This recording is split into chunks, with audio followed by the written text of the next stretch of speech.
ಶ್ರೀ ಗುರುಭ್ಯೋ ನಮಃ. ಈ ಅಕ್ಷರ ಶಬ್ದವಾಚ್ಯವಾದಂತಹದ್ದು ಎರಡಿದೆ ಅಂತ ಅನ್ನೋದನ್ನ ಈ ಹಿಂದೆ ನಾವು ನೋಡಿದ್ವಿ. ಪರಾವಧಿ ಅಕ್ಷರಂ ಅನ್ಯತ್, ಸರ್ವೋತ್ಕೃಷ್ಟವಾದಂತಹ ಅಕ್ಷರ ಅದೊಂದು ಬೇರೆ ಇದೆ. ಆ ಸರ್ವೋತ್ಕೃಷ್ಟನಾದಂತಹ ಪರಮಾತ್ಮನ ಉತ್ಕರ್ಷಕ್ಕೆ ಅವಧಿಭೂತವಾದಂತಹ ಅಕ್ಷರ ಒಂದು ಬೇರೆ ಇದೆ. ಅದನ್ನ ಪರಾವಧಿ ಅಕ್ಷರಂ ಅನ್ಯತಿಥಿ ಸೂಚನಾತ್, ಅದನ್ನಿಲ್ಲಿ ಈ ಹಿಂದೆ ಸೂಚನೆ ಮಾಡಿದ್ದಾರೆ. ಅಕ್ಷರಾತ್ ಸಂಭವತೀಹ ವಿಶ್ವಂ ಅಂತ ಏನು ಬಂದಿದೆಯಲ್ಲ, ಅಕ್ಷರಾತ್ ನಮ್ಮಲ್ಲಿ ಪಂಚಮಿ ವಿಭಕ್ತಿ ಇದೆಯಲ್ಲ, ಆ ಪಂಚಮಿ ವಿಭಕ್ತಿಗೆ ಏನರ್ಥ? ಪಂಚಮಿ ವಿಭಕ್ತಿ ಕೇವಲ ಕಾರಣವನ್ನು ಹೇಳ್ತದೆ ಹೊರತು ನಿಮಿತ್ತತ್ವವನ್ನೇನು ಹೇಳೋದಿಲ್ಲ, ಅದು ಉಪಾದಾನ ಕಾರಣತ್ವವನ್ನೇನು ಹೇಳೋದಿಲ್ಲ. ಪಂಚಮಿ ವಿಭಕ್ತಿ ಬಂದಲ್ಲಿ ಎಲ್ಲ ಅದು ಪಂಚಮಿ ವಿಭಕ್ತಿ ಅಂತವಾಗಿ ಪ್ರಯೋಗಿಸಲ್ಪಟ್ಟಂತಹ ಶಬ್ದದಿಂದ ವಾಚ್ಯವಾದದ್ದು ಉಪಾದಾನ ಕಾರಣವೇ ಏನಾಗಬೇಕಾಗಿಲ್ಲ. ನಿಮಿತ್ತ ಕಾರಣವನ್ನು ಹೇಳುವಂತ ಶಬ್ದಕ್ಕೂ ಕೂಡ ಪಂಚಮಿ ವಿಭಕ್ತಿ ಅಂತ ಅನ್ನೋದು ಬರಬಹುದು. ಯಾಕೆ? ಅವ್ರ ಪ್ರಶ್ನೆ ಏನಿತ್ತು ಹಿಂದೆ 85ನೇ ಗದ್ಯವಾಗದಲ್ಲಿ ನಾವು ನೋಡಿದ್ವಿ. ಈ ಅಕ್ಷರ ಅಂತ ಅನ್ನೋದು ವಿಶ್ವಕ್ಕೆ ಉಪಾದಾನ ಕಾರಣವಾಗಿದೆ. ಆದ್ರೆ ನಿಮ್ಮ ಪರಮಾತ್ಮ ಅವನು ಜಗತ್ತಿಗೆ ಉಪಾದಾನ ಕಾರಣನಲ್ಲ, ಅನುಪಾದಾನೆ ಅಂತ ಹಿಂದೆ 85ನೇ ಗದ್ಯಭಾಗದಲ್ಲಿ ಬಂದಿದೆ. ಪರಮಾತ್ಮ ಜಗತ್ತಿಗೆ ಉಪಾದಾನ ಕಾರಣನಲ್ಲ, ಆದ್ರೆ ಈ ಅಕ್ಷರ ಮಾತ್ರ ಜಗತ್ತಿಗೆ ಉಪಾದಾನ ಕಾರಣವಾಗಿದೆ. ಆದ್ರಿಂದ ಈ ಅಕ್ಷರ ಪರಮಾತ್ಮ ಅಲ್ಲ, ಅಕ್ಷರ ಶಬ್ದವಾಚ್ಯನಾದವನು ಪರಮಾತ್ಮ ಅಲ್ಲ ಅಂತ ನೀವು ಹೇಳಿದ್ರಿ. ಆದ್ರೆ ನಮ್ಮಲ್ಲಿ ಪರಮಾತ್ಮನೂ ಅಕ್ಷರ ಶಬ್ದವಾಚ್ಯ, ಪರಮಾತ್ಮನಿಗಿಂತ ಕೆಳಗಿರುವಂತಹ ಪರಮಾತ್ಮನ ಉತ್ಕರ್ಷಕ್ಕೆ ಅವಧಿಭೂತವಾದಂತಹ ಪ್ರಕೃತಿಯೂ ಕೂಡ ಅಕ್ಷರ ಶಬ್ದವಾಚ್ಯ. ಪರಮಾತ್ಮನು ಅಕ್ಷರ ಶಬ್ದವಾಚ್ಯನಾದರೂ ಪರಮಾತ್ಮ ಜಗತ್ತಿಗೆ ಕೇವಲ ನಿಮಿತ್ತ ಕಾರಣನಾಗಿದ್ದಾನೆ.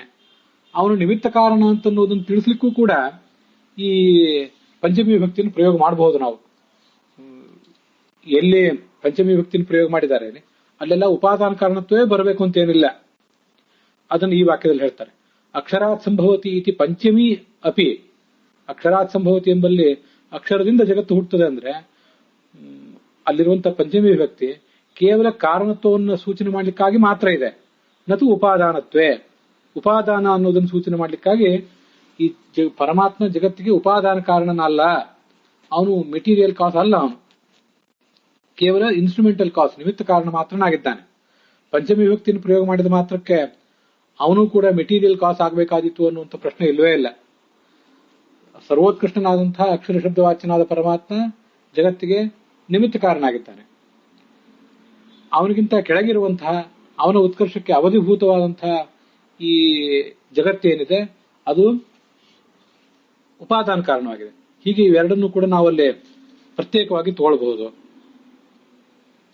ಅತ್ರ ಯದ್ಯಪಿ ಶ್ರುತವು ದೃಶ್ಯತ್ವಾದ್ಯುಜ್ಜಿತತ್ವವತ್ ನಿತ್ಯಂ ವಿಭುಂ ಸರ್ವಗತಂ ಸುಸೂಕ್ಷ್ಮಂ ತದ್ಭೂತಯೋನಿಂ ಇತಿ ಭಾವರೂಪ ಗುಣಾಂತರಮಪಿ ಶ್ರುತಂ. ಶ್ರುತಿಯಲ್ಲಿ ಏನೇನು ಹೇಳಿದ್ದಾರೆ? ಈ ದೃಶ್ಯತ್ವಾದ್ಯುಜ್ಜಿತ ಅಂತ ಪರಮಾತ್ಮನನ್ನ ದೃಶ್ಯತ್ವಾದಿ ಗುಣರಹಿತ ಅಂತ ವರ್ಣನೆ ಮಾಡಿದ್ದಾರೆ. ಹಾಗೆ ವರ್ಣನೆ ಮಾಡಿರುವಂತೆ ಆ ದೃಶ್ಯತ್ವಾದಿ ಉಜ್ಜಿತ ಅಂದ್ರೆ ಅದು ಅಭಾವ ರೂಪ ಗುಣ, ಅದು ದೃಶ್ಯತ್ವ ಎಂಬ ಗುಣ ಅವನಲ್ಲಿ ಇಲ್ಲ ಅಂತ ತಾತ್ಪರ್ಯ ಆಗ್ತದೆ. ಅದು ಇರುವಂತೆ ಇನ್ನೂ ಕೆಲವು ಭಾವರೂಪವಾದ ಗುಣಗಳನ್ನು ಹೇಳಿದ್ದಾರೆ. ಯಾವುದದು? ನಿತ್ಯತ್ವ, ವಿಭುತ್ವ, ಕಾಲತಃ ನಿತ್ಯನಾಗಿರುವುದು, ವಿಭು ಅಂದ್ರೆ ಸರ್ವವ್ಯಾಪಕನ ಸರ್ವ ಸಮರ್ಥನಾಗಿರುವುದು, ಸರ್ವಗತ ಅಂದ್ರೆ ವ್ಯಾಪಕನಾಗಿರುವುದು, ಸುಸೂಕ್ಷ್ಮ ಅಂದ್ರೆ ಅತ್ಯಂತ ಸೂಕ್ಷ್ಮನಾಗಿರುವುದು, ಭೂತಯೋನಿ ಎಲ್ಲಾ ಜೀವಿಗಳಿಗೂ ಕೂಡ ನಿಯಾಮಕನಾಗಿರುವುದು, ಎಲ್ಲ ಜೀವಿಗಳಿಗೂ ಕೂಡ ಮೂಲ ಕಾರಣನಾಗಿರುವುದು. ಇತಿ ಭಾವರೂಪ ಗುಣಾಂತರಮಪಿ ಉಕ್ತಂ.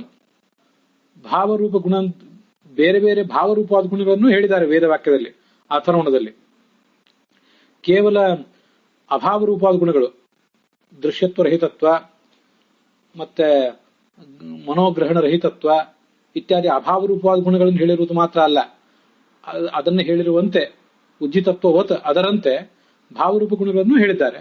ಅದನ್ನು ಕೂಡ ಸೂತ್ರ ಸಂಗ್ರಹ ಮಾಡಿದೆ ಅಂತ ತಾತ್ಪರ್ಯ ಇದೆ. ಸೂತ್ರ ಅದನ್ನ ಹೇಗೆ ಸಂಗ್ರಹ ಮಾಡಿದೆ ಅಂತಂದ್ರೆ ಅದನ್ನ ಆ ಮುಂದಿನ ವಾಕ್ಯದಲ್ಲಿ ವರ್ಣನೆ ಮಾಡ್ತಾರೆ. ಸೂತ್ರ ಏನ್ ಮಾಡಿದೆ? ಅದೃಶ್ಯತ್ವಾದಿ ಗುಣಕೋ ಧರ್ಮೋಕ್ತೆ ಏನ್ ಸೂತ್ರ ಇದೆಯಲ್ಲ, ಅದೃಶ್ಯತ್ವಾದಿ ಗುಣಕಃ ಅಂತ ಹೀಗೆ ಹೇಳಿದಾಗ ಅದೃಶ್ಯತ್ವ ಮೊದಲಾದ ಗುಣಗಳುಳ್ಳವನು, ಮೊದಲಾದ ಗುಣಗಳುಳ್ಳವನು ಅಂದ್ರೆ ಭಾವರೂಪವಾದ ಗುಣವುಳ್ಳವನು ಆಗಿದ್ದಾನೆ, ಅಭಾವರೂಪವಾದ ಗುಣವುಳ್ಳವನು ಆಗಿದ್ದಾನೆ. ಸೂತ್ರ ಅದನ್ನ ಭಾವ ರೂಪವಾದ ಎರಡೂ ಗುಣವುಳ್ಳವನು ಅನ್ನೋದನ್ನು ಸೂಚನೆ ಮಾಡಲಿಕ್ಕಾಗಿ ಅದೃಶ್ಯತ್ವ ಆದಿ ಗುಣಕಃ ಆದಿ ಅಂದ್ರೆ ಭಾವ, ಅಲ್ಲಿ ಆದಿ ಪದದಿಂದ ಅದೃಶ್ಯತ್ವ ಮೊದಲಾದ ಅಭಾವರೂಪ ಗುಣಗಳನ್ನು ಇಟ್ಕೋಬೇಕು, ಹಾಗೆ ಭಾವರೂಪವಾದ ಗುಣಗಳನ್ನು ಇಟ್ಕೋಬೇಕು. ಅದು ಆದಿ ಪದಕ್ಕೆ ಆ ಅರ್ಥ ಸೂತ್ರದಲ್ಲಿ. ಹೀಗೆ ಶ್ರುತಿ ಏನ್ ಹೇಳಿದೆ ಅದನ್ನ ಸೂತ್ರವು ಕೂಡ ಸಂಗ್ರಹ ಮಾಡಿದೆ ಅಂತ ಅಭಿಪ್ರಾಯ.